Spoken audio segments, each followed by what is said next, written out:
Oi, turma do livro Quem Ama Educa e Samitiba, no capítulo 7, diferentes relacionamentos familiares. A dinâmica das famílias mudou. Há casais que reúnem sob o mesmo teto os filhos do atual e dos antigos relacionamentos, e assim constituem uma grande e saudável família. Quando o mundo era mais machista, essas reuniões eram simplesmente impensáveis. Segundo casamento. Em geral, o segundo casamento é formado pelo homem sem filhos, porque os deixou com a ex-mulher, e pela mulher que traz consigo os filhos do primeiro casamento. O homem procura uma mulher muito mais nova, enquanto a mulher tende a relacionar-se com um homem mais velho. É interessante notar que o homem aceita ser substituído pelo padrasto, mas a mãe geralmente se recusa a abrir mão da maternidade. Ela odeia e proíbe, quando pode, que os filhos chamem a nova mulher do pai de madrasta, palavra que deveria ser usada para nomear a nova mulher de um pai viúvo. Justifica-se com o argumento: enquanto eu for viva, sou a mãe de vocês, e disso eu não abro mão. Quando a mãe não consegue mais educar nem controlar os filhos sozinha, um novo companheiro pode contribuir para melhorar ou piorar a situação. É pior quando o novo companheiro aceita ser desrespeitado e ou desqualificado pelas crianças. A mãe pode ser responsável por essa situação ao cortar qualquer iniciativa dele e desautorizá-lo diante dos filhos. Tal comportamento materno leva as crianças a dizer: não enche, você não é meu pai. Elas devem ser educadas para, no mínimo, respeitar os mais velhos. A maioria dos homens não aceita ser desrespeitado por crianças, mas tudo muda quando se trata dos filhinhos da nova companheira. É melhor quando a mãe não aceita que os filhos abusem do novo companheiro e reconhece nele uma autoridade saudável e capacidade de liderança. Então, a gente vê aqui que na questão do segundo casamento, geralmente os homens deixam seus filhos com a ex-esposa e a atual acaba vindo com os filhos do casamento que ela teve. Isso quando eles também não têm os filhos desse segundo casamento. Quando eu pego alunos, quando eu pegava alunos na sala de aula que falam para mim: eu tenho irmão por parte de mãe, eu tenho irmã por parte de pai, eu tenho dois irmãozinhos que são desse casamento do meu pai e da minha mãe atual. Gente, a árvore genealógica vira uma bagunça. Se na hora de fazer a árvore genealógica, que é um trabalho que a gente faz todo início de ano com criança, já é difícil, eu imagino aquilo na cabeça da criança, como é que é. O ninho que aquilo deve causar.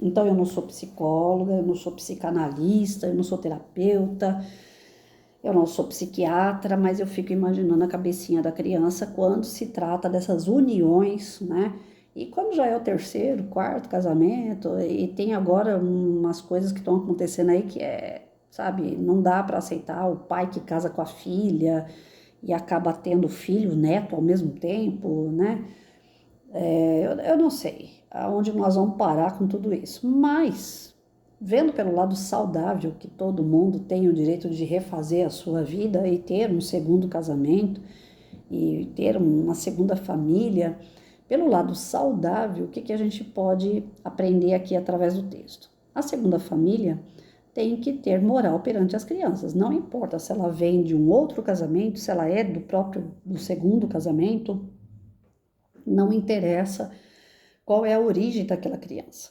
mas com quem ela está, ela tem que respeitar. Se ela está com a mãe e o padrasto, ela tem que respeitar os dois. Se ela está com o pai e a madrasta, tem que respeitar os dois.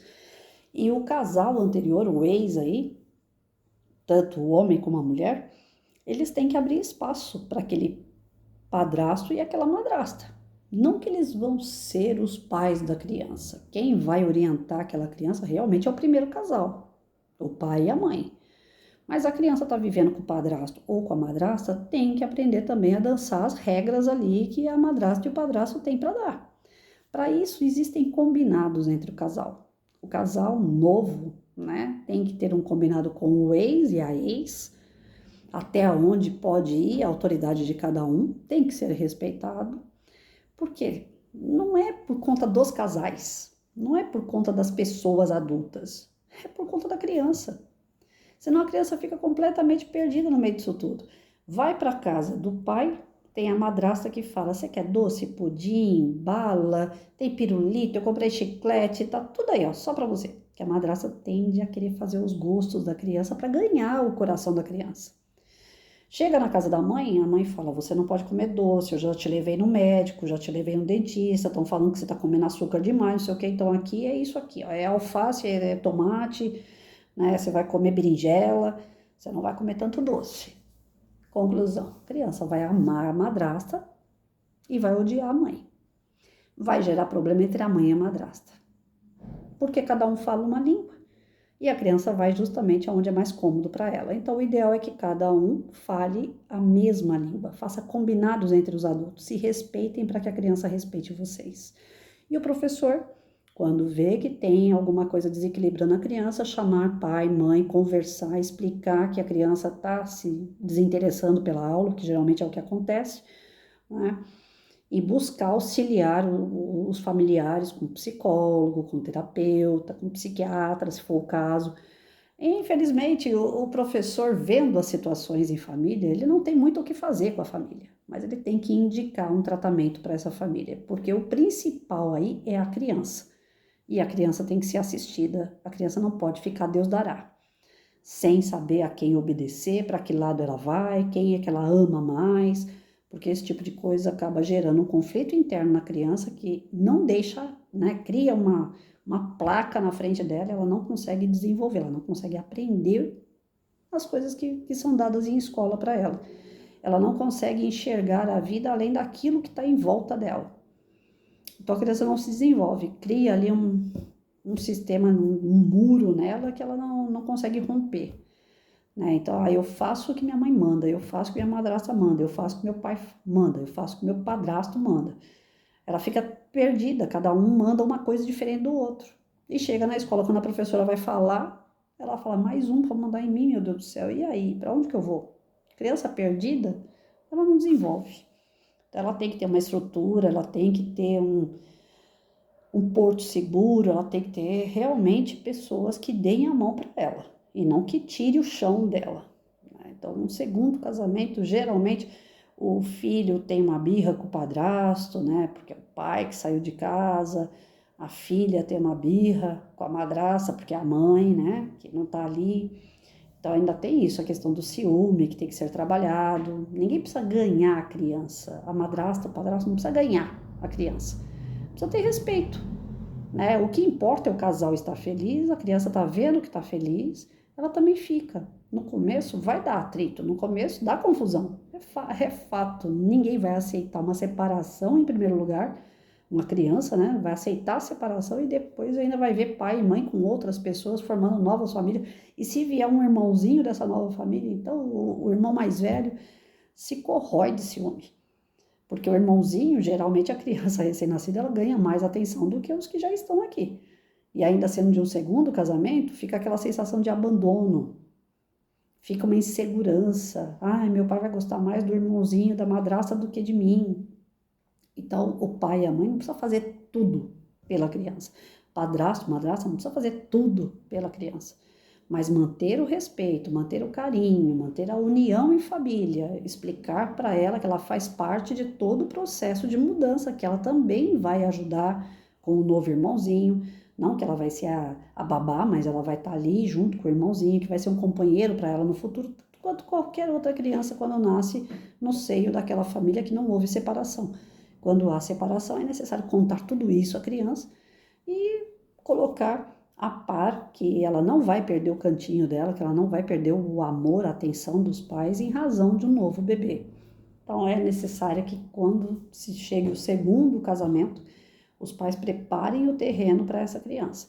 E o professor também já esteja preparado. Sempre, o professor sempre, não é uma vez ou outra, não é o trabalho da árvore genealógica e pronto, parou.